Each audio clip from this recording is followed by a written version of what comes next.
Hey guys, welcome to resource point. आज अभी हम लोग डिस्कस करने वाले हैं विजन आइस की करंट अफेयर्स, जो कि हमारे जुलाई मंथ की है। तो इसमें हमारी पॉलिटी की एक टॉपिक कल आई थी जिसे हम लोग डिस्कस किए थे, यूनिफॉर्म सिविल कोड। आज हम लोग यहाँ पे स्टार्ट करने वाले हैं जुडिशियल पेंडेंसी के साथ, एंड देन यहाँ पे देखेंगे डायरेक्टरेट ऑफ इन्फोर्समेंट ईडी के बारे में, एंड देन यहाँ पे हम लोग मल्टी जो state cooperative societies amendment bill आया है, तो इसको एक बार मैं ओवरव्यू यहाँ पे दे दूँगी, जस्ट बिकॉज क्योंकि bill is not important for our exam point of view. जब ये एक्ट में कन्वर्ट हो जाएगा तब फिर हम लोग इसको डिटेल डिस्कशन करेंगे। एंड एक और बिल है सिनेमेटोग्राफ, तो ये भी इतना ज़्यादा इंपॉर्टेंट नहीं है, बट एक बार देख लेंगे कि हाँ इस बिल में क्या क्या प्रोविज़न दी गई है। ओके, तो चलिए स्टार्ट करते हैं जुडिशियल पेंडेंसी के साथ। सबसे पहले समझने की कोशिश करते हैं कि जुडिशियल पेंडेंसी, क्योंकि हम लोग कई सालों से सुन रहे हैं कि अगर हम लोग सिविल कोर्ट से लेकर सुप्रीम कोर्ट तक सारे केसेस को कंप्राइज कर दे तो मोर देन 4 करोड़ से भी ज़्यादा केसेस जो है वो पेंडिंग है।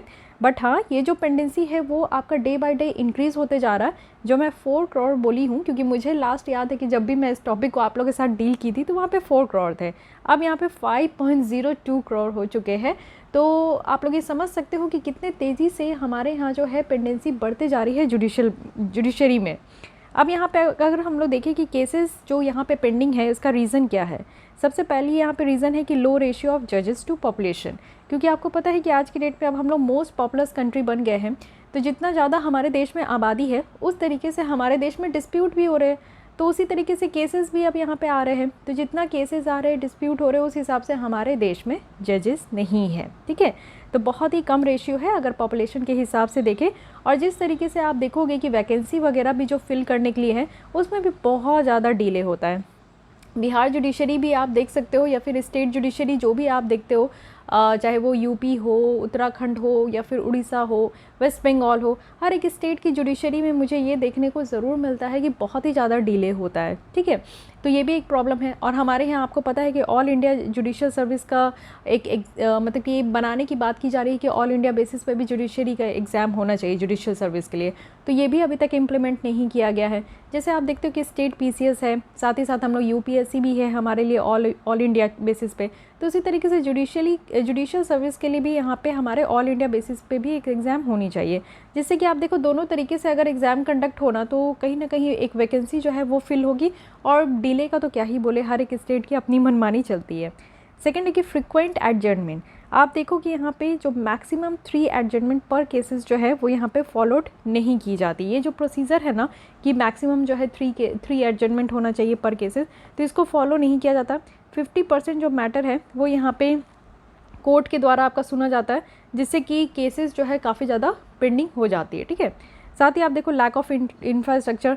कई जगह तो आपको एक कोर्ट, अच्छी सी कोर्ट देखने को नहीं मिलेगी। कोर्ट में आप देखो कि फ़ंड की कमी होती है, इंटरनेट की सुविधा नहीं है, साथ ही साथ आपका क्या ही बोलूँ, जो स्टाफ लोग का काम करने का स्टाइल है वो इतना ज़्यादा आउटडेटेड है। मतलब कि जब मैं कोर्ट में काम करती थी तो मुझे वहाँ पे लगता था ना कि चीज़ें जो है 60s के ज़माने का है। आज भी वो पेन पेपर में काम करते हैं, आज भी आप कोर्ट में जाओ तो उस तरीके की फैसिलिटी आपको देखने को नहीं मिलेगा। एक तो इंफ्रास्ट्रक्चर ही सही नहीं है, जजेस के बैठने का ही आप चैम्बर देखोगे तो वही एक अच्छा है, बाकी स्टाफ के बैठने का जगह नहीं है। साथ ही अगर आप देखोगे ड्रिंकिंग वाटर सही से अवेलेबल नहीं है। तो चलो ये तो कोर्ट की ही बात है, बट फिर भी अगर आप देखोगे तो एक तो टॉयलेट्स है जो कि यहाँ पे अलग अलग आपको नहीं देखने को मिलेंगे, मतलब मेल और फीमेल के लिए, क्योंकि कोर्ट में मेजोरिटी आप देखोगे कि फ़ीमेल रिप्रेजेंटेशन भी बहुत कम है, तो इसलिए फ़ीमेल के हिसाब से जो है ना वहाँ पे व्यवस्था बहुत ही कम है। ठीक है, तो चलो डे बाय डे तो ये चीज़ें इंक्रीज़ होगी, क्योंकि अब धीरे धीरे जो है विमेन की पार्टिसिपेशन बढ़ते जा रही है, बट ये भी बहुत टाइम लगेगा। तो बेसिकली यहाँ पे रीज़न क्या है, लैक ऑफ इंफ्रास्ट्रक्चर। फिर डिलेड इन्वेस्टिगेशन आप देखो दोनों केसेस में, चाहे वो सिविल हो या क्रिमिनल हो, यहाँ पे बहुत ही डिले होता है। सबसे पहला कहा जाता है कि यहाँ पे आपका काउंसिल की कमी है, साथ ही फैक्ट्स जो इसमें इन्वॉल्व है वो बहुत सारे फैक्ट्स हैं, उसको देखने में नेचर ऑफ जो एविडेंस है वही यहाँ पे पता करने में टाइम लग जाता है, जिससे कि जुडिशियल पेंडेंसी बहुत ज़्यादा बढ़ते जाती है।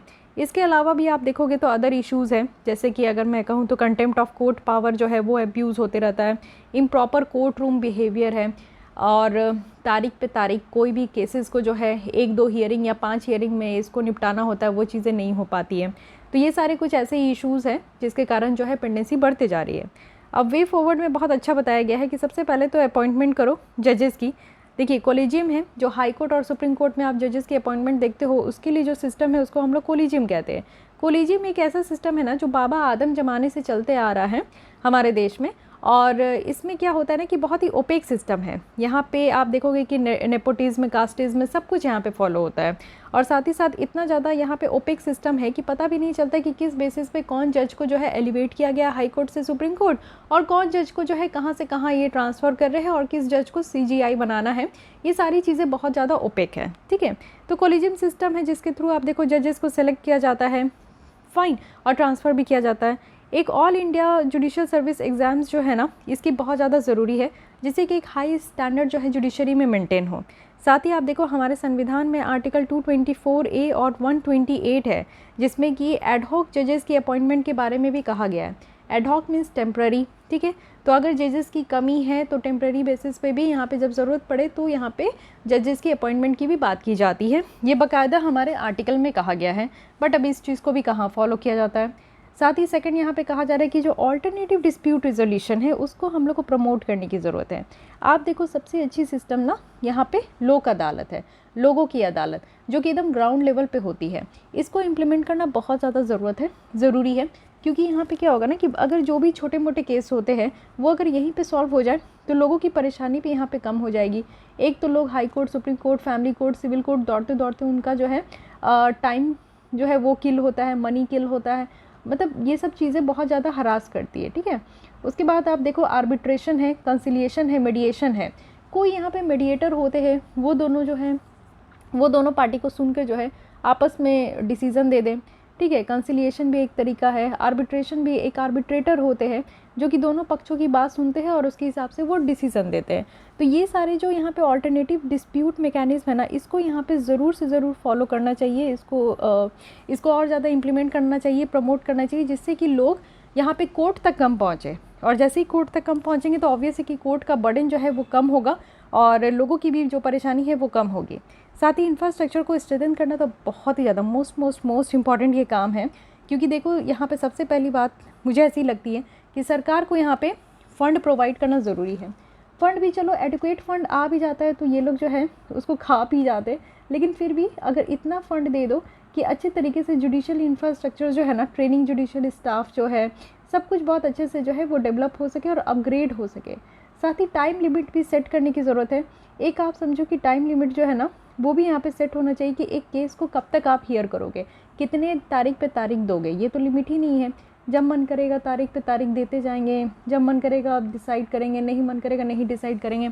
आप सोचो कि एक सिविल कोर्ट में जो केस चलता है ना, वो आप बिलीव नहीं करोगे, एक मामूली से अगर कोई टाइटल भी है ना तो उसको 20-30 साल लग जाते हैं, ऐसा भी देखने को मिला है। तो आप समझ सकते हो कि 20-30 साल यहीं पे है, 20-30 साल में एक जनरेशन ना दूसरे जनरेशन में कन्वर्ट हो जाता है, ठीक है। तो ये भी एक प्रॉब्लम आपको देखने को मिलेगा। साथ ही यहाँ पे चेंजेस है जो कि क्रिमिनल जस्टिस में और जो प्रोसीजरल लॉज है उसमें यहाँ पे चेंजेस करने की ज़रूरत है, यानी कि जो क्रिमिनलाइजेशन और वायलेशन है उसको रिड्यूस करना है। और साथ ही हमें यहाँ पे जो माइनर ऑफेंसेस है उनकी तरफ बढ़ना है, जो छोटे छोटे अपराध किए हैं लोग उनको यहाँ पे सुन के सबसे पहले उनको सेटलमेंट करना है। और जो यहाँ पे क्रिमिनलाइजेशन किया जा रहा है वायलेशन का, कोई भी यहाँ पे उल्लंघन कर रहे हैं तो उसको क्रिमिनल केस में डाल दे रहे हैं, तो उस चीज़ को भी यहाँ पे थोड़ा सा देखने की ज़रूरत है। साथ ही जो फॉरेंसिक और जो बैलिस्टिक टेस्टिंग वगैरह किया जाता है आउटसोर्स लेबोरेटरीज़ में, उसको भी रिफॉर्म करने की ज़रूरत है। उसके बाद आप देखो ग्रीवियंस रिड्रेसल की बात की जा रही है कि गवर्नमेंट का जो डिपार्टमेंट है ना उसमें एक strong internal grievance redressal mechanism होना चाहिए और एक डेजिग्नेटेड ऑफिसर को एम्पावर करना चाहिए कि वो यहाँ पे डिस्प्यूट वगैरह को डिसाइड करे एम्प्लॉयज़ और डिपार्टमेंट के बीच में, ठीक है। तो ग्रीवियंस रिड्रेसल जो है वो करना बहुत ज़्यादा ज़रूरी है। साथ ही एक लॉ अबाइडिंग सोसाइटी जो है वो क्रिएट करने की ज़रूरत है। इससे क्या है कि एक इंसेंटिव्स और जो सेक्शन बेस्ड जो मॉडल है मोटिवेशन का वो यहाँ पे निकल कर आएगा। साथ ही साथ अगर हम लोग देखें तो कुछ इनिशिएटिव जो कि यहाँ पे लिया गया है जुडिशल पेंडेंसी को कम करने के लिए, तो सबसे पहला है मेमोरेंडम ऑफ प्रोसीजर 2016। तो यहाँ पे आप देखो कि ये जो है ट्रांसपेरेंसी लाने की बात की गई है जुडिशल अपॉइंटमेंट में, और एक परमानेंट सेक्रेटेरिएट जो है ना वो सुप्रीम कोर्ट में यहाँ पे आपका सेट करने की बात की जा रही है, जिससे कि मैक्सिमम रिकॉर्ड जो है हम लोग हाई कोर्ट जजेस के लिए मेंटेन कर सके। साथ ही एक प्रोजेक्ट सहयोग लाया गया है, सहयोग प्रोजेक्ट है जिसका यहाँ पे काम ही है कि पेंडेंसी को कम करना। साथ ही legal information management and briefing system है, लिम्स लाया गया था जो कि एक वेब बेस्ड एप्लीकेशन है जिसमें कि सारे केसेस को मॉनिटर किया जाएगा और साथ ही साथ बहुत ही इफ़ेक्टिवली और ट्रांसपेरेंटली इसको जो है जितने भी केसेस है उसको यहाँ पे मॉनिटर किया जाएगा। मीडिएशन बिल 2023 है जिसमें कि प्री लिटिगेशन मीडिएशन की बात की गई है, वो भी पार्टीज़ के द्वारा। ई कोर्ट सर्विसेज, ई कोर्ट सर्विसेज बहुत अच्छी चीज़ है जिससे कि आप जस्टिस जो है ना टेक्नोलॉजी का इस्तेमाल करके ही ले सकते हैं। ई कोर्ट सर्विसेज ऐप है जिसको कि आप लोग डाउनलोड कर लो और अगर आप लोग का कोई कोर्ट केस है तो उसकी जो भी स्टेटस वगैरह है क्या है वो आप लोग डिटेल्स देख सकते हो इस ऐप में। साथ ही नेशनल लिटिगेशन पॉलिसी है, ये आप देखो कि यहाँ पे कुछ गाइडलाइंस वगैरह दिया जाता है जिससे कि जो लिटिगेशन है ना, कोई भी तरीके की लिटिगेशन है उसको प्रिवेंट करना, कंट्रोल करना और यहाँ पे रिड्यूस करना है। Administrative mechanism for dissolution of dispute कहा जा रहा है जिससे कि जो इंटर मिनिस्ट्रियल और जो डिपार्टमेंटल डिस्प्यूट है उसको रिजॉल्व करने की बात की गई है।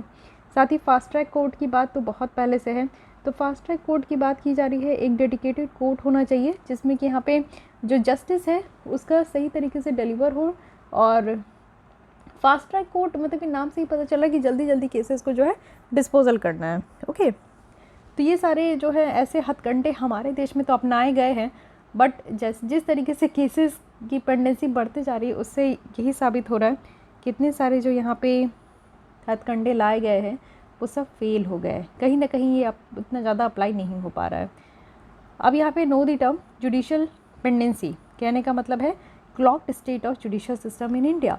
इट मीन्स कि यहाँ पे हमारे यहाँ क्लॉक्ड हो चुका है सिस्टम और साथ ही साथ आप देखो क्वांटम ऑफ जो लिटिगेशन है वो यहाँ पे धीरे धीरे बढ़ते ही जा रहा है।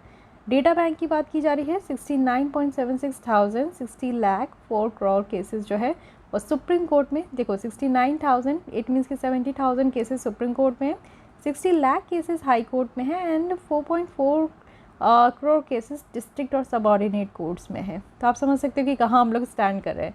और साथ ही साथ आप देखो कि हमारे देश में 21 जजेस फॉर एवरी मिलियन पीपल है, जहाँ पे लॉ कमीशन के द्वारा रिकमेंड किया गया है कि पर मिलियन जो है 50 जजेस होना चाहिए। तो ये एक फैक्ट्स बहुत ही ज़्यादा इंपॉर्टेंट है, 50 जजेस होना चाहिए पर मिलियन और हमारे यहाँ ओनली 21 जजेस है, तो बहुत ही कम है। साथ ही साथ आप देखो कि 0.08 से लेकर 0.09% जो है जीडीपी ये बजटरी एलोकेशंस है हमारे जुडिशरी में, तो ये भी आप देख सकते हो। Okay, so guys this is all about judicial pendency, जिसमें कि हमें फैक्ट्स फिगर्स सारी चीज़ें मिल गई जो कि हमारे प्रीलिम्स और मेंस के लिए खास करके और लॉ बैकग्राउंड के जो स्टूडेंट्स हैं उनके लिए काफ़ी ज़्यादा इंपॉर्टेंट है। Coming to the next article, directorate of enforcement. Recently supreme court के द्वारा ये डिक्लेयर किया गया है थर्ड एक्सटेंशन देने का, वो भी ईडी चीफ को, जो कि इनवैलिड कह दिया गया कि ये इनवैलिड है। ओके, तो यहाँ पे अगर हम लोग देखें कि सुप्रीम कोर्ट के द्वारा अमेंडमेंट की जो बात की जा रही है, सेंट्रल विजिलेंस कमीशन एक्ट 2021 और Delhi special police establishment act 2021 and then fundamental rules 2021। Okay, तो अमेंडमेंट जो है इससे क्या होगा ना कि जो डायरेक्टर्स है सीबीआई के और ईडी के, उनका टेन्योर यहाँ पे आपका वो मैक्सिमम हो जाएगा 3 एनुअल एक्सटेंशन, यानी कि 3 साल और यहाँ पे बढ़ जाएगा। ठीक है, तो देखिए बातें क्या हो रही है। सुप्रीम कोर्ट के द्वारा यहाँ पे कहा गया कि जो ईडी के चीफ है उनका टर्म का एक्सटेंशन जो है ना वो अनलॉफुल है। ठीक है, कानूनी तरीके से ये सही नहीं है और जो सुप्रीम कोर्ट की जजमेंट है ना उसको कहीं ना कहीं वो वायलेट करता है। तो चलिए ठीक है, अब तो यहाँ पे सुप्रीम कोर्ट इनके टेन्योर को बढ़ाना नहीं चाहते, बट हमारे लिए ईडी अब बहुत ज़्यादा इंपॉर्टेंट हो गए। तो ईडी क्या है? मल्टी डिसिप्लिनरी ऑर्गेनाइजेशन है जिसमें कि बेसिकली वो जो इकोनॉमिक क्राइम्स होते हैं पैसे से रिलेटेड, जो यहाँ पे आप देखते हो कि जिसके पास जो है पैसे से रिलेटेड ज़्यादा क्राइम वगैरह होता है तो वहाँ पे ईडी सामने आते हैं। और अगर फॉरेन एक्सचेंज लॉस जो है, अगर किसी का फॉरेन ट्रांजैक्शंस भी है उसमें अगर वॉयलेशन हो रहा है तो फिर ईडी यहाँ पे सामने आते हैं। ओके, तो ये चीज़ें, और ये काम करते हैं department of revenue ministry of finance के तहत। इनका हेडक्वार्टर कहाँ है ईडी का? तो न्यू दिल्ली। अपॉइंटमेंट अगर हम लोग डायरेक्टर ऑफ ईडी अगर देखें तो ईडी के जो डायरेक्टर है वो यहाँ पे जो प्रोविज़न है सीवीसी का, ठीक है, विजिलेंस कमीशन का एक्ट 2003, इसी के तहत ईडी के डायरेक्टर को यहाँ पे अपॉइंट किया जाता है। टेन्योर जो है वो नॉट लेस देन 2 ईयर्स का है, यानी कि 2 साल से कम का नहीं होना चाहिए। और साथ ही साथ आप देखो जो मैंडेटरी है कि 2 ईयर अपॉइंटमेंट पीरियड जो है मैक्सिमम 3 एनुअल एक्सटेंशन के साथ होना चाहिए, यानी कि 3 साल का एक्सटेंशन के साथ होना चाहिए, जो कि इस बार सीवीसी का एक्ट 2021 जो लाया था उसके तहत ये कहा गया था कि 2 साल है, उसके बाद अतिरिक्त जो है 3 साल होना चाहिए। ठीक है, चलिए ईडी के पावर को देखते हैं। सबसे पहले तो ईडी के पास पावर होता है कि आपके पास जितने धन संपत्ति है सबको वो सीज कर लेगा, अपने पास रख लेगा, ठीक है। सर्च एंड सीजर का इनके पास पावर होता है। सेकंड है कि समन का भी पावर होता है। इनको लगता है कि किसी को बुलाना चाहिए, किसी के पास ज़्यादा पैसा वैसा है, ट्रांजैक्शन है, तो उनको वो समन लेटर भेज के बुलाते भी है। साथ ही पावर है अरेस्ट करने का भी। इस चीज़ से भी आपको अवेयर होना पड़ेगा कि कई केसेस आप देखे भी होंगे कि ईडी जो है वो अरेस्ट भी करते हैं, इनके पास अरेस्ट करने का भी पावर है, ठीक है। और किसमें, तो prevention of money laundering act के तहत, जो आपका जो है ब्लैक मनी को वाइट मनी में कन्वर्ट किया जाता है। तो अगर फेमा और यहाँ पे prevention of money laundering act, इस दोनों में फॉरेन एक्सचेंज मैनेजमेंट एक्ट है, इन दोनों में अगर किसी तरीके की गड़बड़ी पाई गई तो ईडी आपको अरेस्ट भी कर सकते हैं। यही दोनों कानून के तहत, और कहीं से नहीं। फिर है रिकॉर्ड एडमिसिबिलिटी। 2022 में सुप्रीम कोर्ट के द्वारा कहा गया कि स्टेटमेंट जो यहाँ पे ईडी ऑफिशियल के द्वारा रिकॉर्ड किया गया ना, उसको एविडेंस के तौर पे कोर्ट में जो है आपका एडमिट किया जाएगा। साथ ही recovery of fines, penalties, arrears जो पेनल्टी का है, ये सब यहाँ पे रिकवर करते हैं ईडी के द्वारा, ठीक है। तो ये सारे पावर है, पावर बहुत तगड़े है ईडी का। अब देखते हैं कि ईडी के साथ यहाँ पे इशू क्या है। सबसे पहले आप देखो कॉन्विक्शन रेट जो है 2014 से लेकर 22 तक ईडी की जो कॉन्विक्शन रेट है ना वो बहुत कम है, 0.5% ही है। ट्रांसपेरेंसी भी नहीं है। आप देखते हो कि बहुत सारे ऐसे हिट केसेस हैं, जैसे सुशांत सिंह राजपूत का ही केस देख लो, आपको ये पता ही नहीं चलेगा ना कि ईडी अगर किसी को पकड़ते हैं, ठीक है, किसी को अगर किसी के ऊपर चार्जेस लगा है, किसी को अरेस्ट करते हैं, किसी की अगर प्रॉपर्टी सीज भी करते हैं, तो ये पता ही नहीं चलेगा ना कि उनका रिजल्ट क्या हुआ। तो लैक ऑफ ट्रांसपेरेंसी है इनका। फॉलिंग क्रेडिबिलिटी है, जो इमेज है इन्वेस्टिगेशन करने का, जैसे सीबीआई हो गए, ईडी हो गए, एसएफआईओ हो गए, इन सब का इमेज बहुत ही ख़राब है। बहुत सारे केस आप देखो सीबीआई के तहत भी जाता है तो पता ही नहीं चलता है कि इनका क्या फाइनल रिजल्ट हुआ है कि नहीं। लैक ऑफ वर्कफोर्स है। यहाँ पे आप देखोगे ईडी को ज़्यादा रिसोर्सेज, इंफ्रास्ट्रक्चर और वर्कफोर्स की ज़रूरत है, जिससे कि जो इकोनॉमिक ऑफेंसेस है और जो कॉम्प्लेक्सिटीज़ है इनको ये बेटर तरीके से डील कर सके। So these are the problems, issues associated with the director of enforcement. अब यहाँ पे वे फॉरवर्ड में कहा जा रहा है कि सबसे पहले तो इनकी कैपेसिटी को इन्हांस करो, यानी कि ईडी जो है इनको ज़्यादा से ज़्यादा वर्कफोर्स की ज़रूरत है, इनको प्रॉपर ट्रेनिंग देने की ज़रूरत है मॉडर्न टेक्नोलॉजी को लेकर। साथ ही रेगुलेशन की बात की गई है। तो जो भी यहाँ पे पावर ईडी को दिया गया है यहाँ पे मनी लॉन्ड्रिंग एक्ट के तहत, तो उसको एक रूल ऑफ लॉ के तहत गाइड करना ज़रूरी है। और ये जो भी यहाँ पे काम करते हैं, इन्वेस्टिगेशन करते हैं, प्रॉपर आउटपुट रिजल्ट जो भी आता है वो ट्रांसपेरेंट होना चाहिए, नॉन आर्बिट्री होनी चाहिए। साथ ही पेंडेंसी को रिड्यूस करने की बात की गई है कि यहाँ पे फास्ट ट्रैक कोर्ट बनाकर जितने भी केसेस है ईडी के पास, सीबीआई के पास, उन सबको यहाँ पे रिड्यूस किया जाए। ओवरसाइट कमेटी की बात की गई है कि एक कमेटी को यहाँ पे बनाने की ज़रूरत है, जिससे कि जो केस सिलेक्शन प्रोसेस है ना वो सही तरीके से हो सके। अवेयरनेस और प्रोटेक्शन की बात की जा रही है कि पब्लिक अवेयरनेस जो है वो यहाँ पे जनरेट करने की ज़रूरत है, क्योंकि बहुत लोगों को ईडी सुनते तो है लेकिन ईडी का क्या काम है, क्या पावर है, ये कब फ्रेम में आते हैं, ये चीज़ें नहीं पता होती है। तो ये सारी चीज़ें भी पता होनी चाहिए। तो इसके लिए एक सही यहाँ पे गाइडलाइंस और इनका जो है एक public awareness point of view से भी होना चाहिए, ठीक है, लोगों को पता होना चाहिए। तो ये सारा बात रहा। इसके अलावा हम लोग देख लेते हैं कि इन्फोर्समेंट ऑफ एक्ट जो कि ईडी के अंदर में है। तो सबसे पहला तो है यहाँ पे prevention of money laundering act, then यहाँ पे फॉरेन एक्सचेंज मैनेजमेंट एक्ट, फिर यहाँ पे आप देखो फ्यूजिटिव इकोनॉमिक ऑफेंडर, यानी कि जो भगोड़े होते हैं विजय माल्या टाइप, तो उनके ऊपर भी ये ईडी जो है उनका पीछा भी करता है। साथ ही स्पॉन्सरिंग जो एजेंसी है, जैसे कि कंजर्वेशन ऑफ फॉरेन एक्सचेंज है, प्रिवेंशन ऑफ स्मगलिंग एक्टिविटीज़ है, तो इनके में भी आप देखोगे कि कुछ यहाँ पे एजेंसीज़ वगैरह है तो वो भी यहाँ पे फ्रेम में रहते हैं, ठीक है। Okay, so this topic is all about ED, जिसमें कि हमने इनके पावर, इश्यूज़ और वे फॉरवर्ड को हमने अच्छे से डिस्कस किया।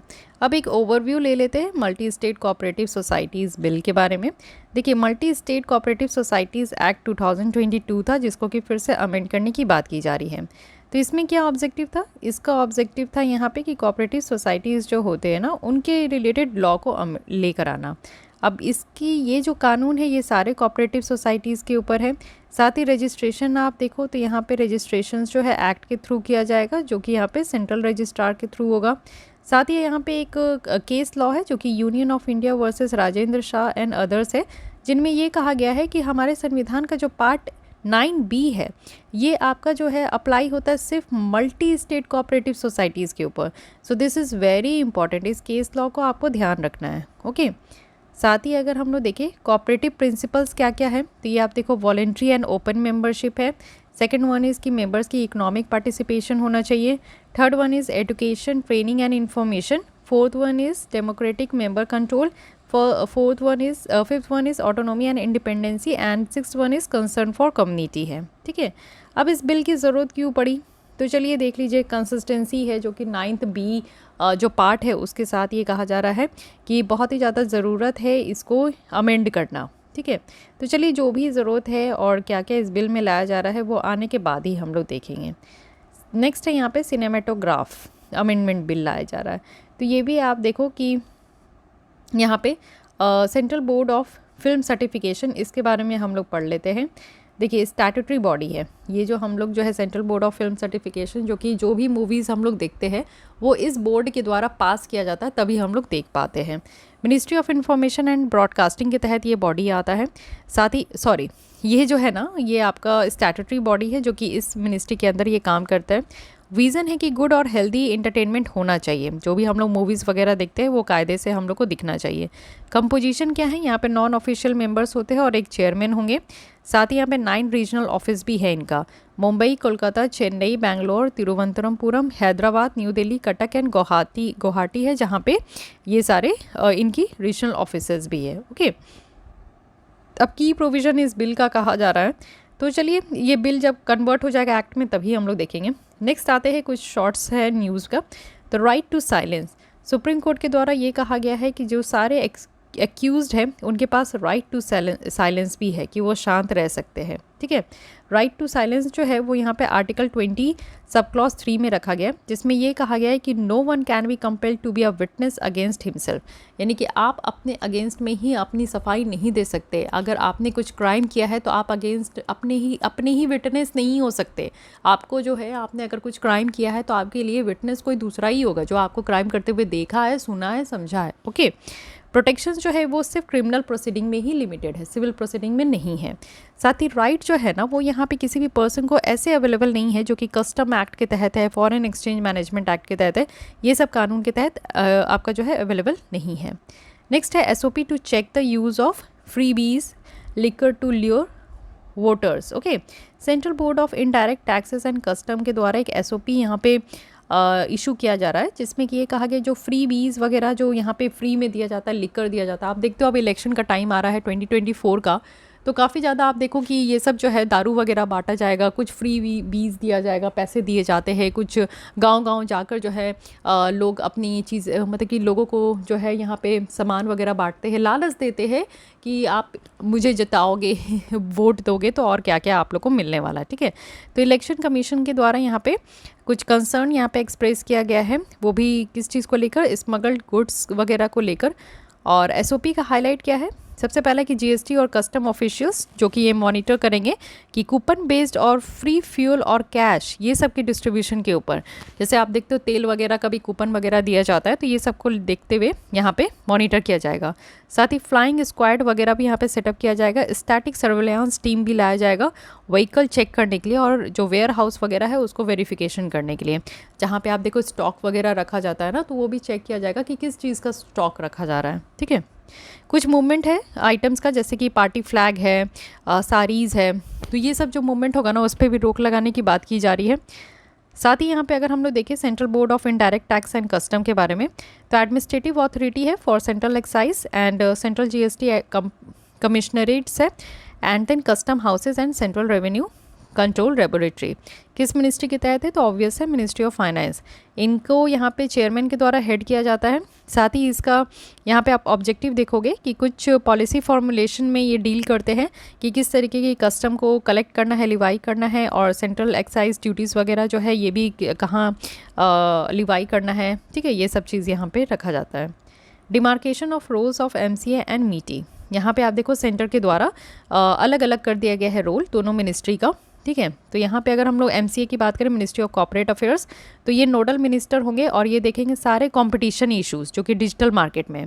और अगर हम लोग मिनिस्ट्री ऑफ इंफॉर्मेशन टेक्नोलॉजी की बात करें तो सेक्टर स्पेसिफिक जो भी इश्यूज़ होगा वो इसको देखेंगे। तो चलिए, सेंटर के द्वारा MCA और जो मीटी थे उनके बीच में काम का जो है डिमार्केशन कर दिया गया है। Dark patterns, what is this dark patterns? तो एक advertising standard council of India है और उनके द्वारा एक गाइडलाइन इशू किया गया है जिसे डार्क पैटर्न्स कहा जाता है और इसकी इम्प्लीमेंटेशन 1 सितंबर 2023 से ही हुई है। डार्क पैटर्न एक यूज़र इंटरफेस है जो कि यहाँ पे ट्रिक एंड मैनिपुलेट करता है यूज़र्स को कि आप चॉइस वगैरह यहाँ पे लेकर आओ इंटरनेट में, यानी कि ज़्यादा से ज़्यादा जो है आप एक्सपेंसिव प्रोडक्ट खरीदो, ज़्यादा से ज़्यादा आप पे करो, ठीक है। एक मिसलीडिंग एडवर्टीजमेंट्स भी आपको दिखाया जाएगा। गाइडलाइंस जो है वो भी यहाँ पे 4 जो ऑनलाइन एडवर्टाइजिंग टेक्निक्स है उसमें आपका एड्रेस किया जाएगा। जैसे आप देखते हो ना कि कई बार आप जैसे सोचते हो कि आपको लैपटॉप लेना है, तो आप सोच रहे हो, लेकिन एक बार अगर आप गूगल में सर्च कर दिए किसी लैपटॉप के बारे में तो आप कुछ भी और वेब पेज खोलोगे या कहीं पे भी कुछ भी जाओगे, जैसे अमेज़ॉन, फ्लिपकार्ट वगैरह में, तो आपको एक लैपटॉप का पॉपअप हमेशा दिखते रहेगा। और सबसे इंटरेस्टिंग बात ये है कि आपको महंगे से महंगे वो आइटम्स दिखेंगे, ठीक है। महंगे से महंगे आइटम्स दिखेंगे। आज आप सर्च करो तो आपको बहुत महंगे दिखेंगे, सपोज दैट 80,000। कल आप उसको सर्च करो तो वो 80,000, लेकिन आप फिर थर्ड टाइम, फोर्थ टाइम जैसे जैसे आप सर्च करोगे ना तो आपको ड्रिप प्राइसेस होगा, यानी कि आपको प्राइस उसका कम दिखने लगेगा। 76,000 आप देखते हो कि लिमिट डील वगैरह चलेगा, लाइटनिंग डील चलेगा, नाइट डील चलेगा, तो उस तरीके का डील वगैरह दिखा दिखा के आपको सस्ते दाम में दिखाया जाएगा। जब आप उसको ऐड टू कार्ट कर लोगे ना, तो ऐड टू कार्ट करने के 2-3 दिन के बाद देखना वो और भी ज़्यादा सस्ता आपको दिखाएगा। इट मीन्स कि अब आपको वो लुभा रहा है कि अब आप इसको परचेज़ कर ही लो। पहले तो आपको दाम बढ़ा के दिखता है, लेकिन धीरे धीरे धीरे धीरे जो है वो उसके कम करते हुए आपको वो अपने कब्जे में ले लेता है। तो ये ट्रिक कभी अपनाए हो कि नहीं? क्योंकि मैं तो अपनाई हूँ और मुझे ये चीज़ दिखा भी है कि किस तरीके से प्राइस बढ़ा के ये दिखाते हैं, ठीक है। मैं एक सिंपल सा एग्जांपल देती हूँ। एक लिप बाम है जिसका प्राइस 150 है, ठीक है, और ये अमेज़ॉन में आपको 215 में दिखा मुझे, लेकिन जैसे ही मैं इसको ऐड टू कार्ट की ये 180 में हो गया। फिर उसके बाद मैं 1 हफ़्ता या 2 हफ़्ते के बाद देखी थी तो वापस मुझे 150 में रेट में ये मुझे दिखा। तो ये चीज़ आप समझने का कोशिश करो कि कुछ भी चीज़ ऑल ऑफ सडन मत परचेज़ कर लेना, क्योंकि एक मार्केट, ये आपका बहुत अच्छा मार्केट चल रहा है जिसमें ये जो डार्क पैटर्न है ना, this word is very true, dark pattern, जो हम लोग समझ नहीं पा रहे हैं और ऑनलाइन परचेज धड़ल्ले से करते जा रहे हैं। उसकी प्राइस बहुत कम होती है और जो प्रोडक्ट वगैरह भी आप देखोगे कि मैक्सिमम प्रोडक्ट्स जो है ना वो कार्बन कॉपी ये लोग देते हैं, लेकिन एक्चुअल जो ओरिजिनल प्रोडक्ट होते हैं उसी प्राइस में, ठीक है। तो ये चीज़ समझने की कोशिश कीजिए। आस्की के बारे में देखें, इट मीन्स कि advertising standard council of India, 1985 में इसको इस्टेब्लिश किया गया था बाय प्रोफेशनल जो कि एडवर्टाइजिंग और मीडिया इंडस्ट्री से हैं, जिससे कि इंडिया में जो है ना ऐड वगैरह दिखते रहे, ठीक है, और वो फेयर एंड ऑनेस्ट होना चाहिए। ये एक वॉलंटरी सेल्फ रेगुलेटरी ऑर्गेनाइजेशन है जिसमें कि जो मेंबर्स होते हैं ना वो इंडिया के मार्केटिंग, क्रिएटिव और मीडिया ये सारे से होते हैं। साथ ही आस्की की बात करें तो ये जो है इंडियन के कंज्यूमर्स को प्रोटेक्ट करते हैं और हमारे इंटरेस्ट को भी प्रोटेक्ट करते हैं। इस तरीके के जो होल होता है, जो चोरी होती है, जो यहाँ पे फॉर्जरी हो रही है, उनसे हम लोग को बचाने का ये काम करते हैं। Okay, so guys, this is all about polity lesson. कल हम लोग स्टार्ट करेंगे इंटरनेशनल रिलेशंस के साथ। इसी तरीके से डेली बेसिस पे आपका 5 बजे यहाँ पे लेसन ज़रूर आएगा। और आप लोग अगर मेरे साथ जुड़ना चाहते हो, करंट अफेयर्स को आप और भी ज़्यादा स्ट्रॉन्ग करना चाहते हो, और सबसे बड़ी बात कि मंथली मैगजीन को कंप्लीट करना चाहते हो, तो मेरे साथ जुड़ सकते हो। क्योंकि पहले बहुत सारी मैगजीन है जो कि आपका कहीं ना कहीं कुछ कुछ छूट गया, बट नाउ मैं एकदम बैक हो चुकी हूँ। अब पूरी तरीके से आपको सारे लेसन्स मिलने वाले हैं विथ टाइम। ओके, तो आज के लिए बस इतने ही रखते। इन सारे लेसन्स में अगर आपको कहीं भी कोई डाउट होता है, कोई भी क्वेरीज़ है, तो you are free to comment me.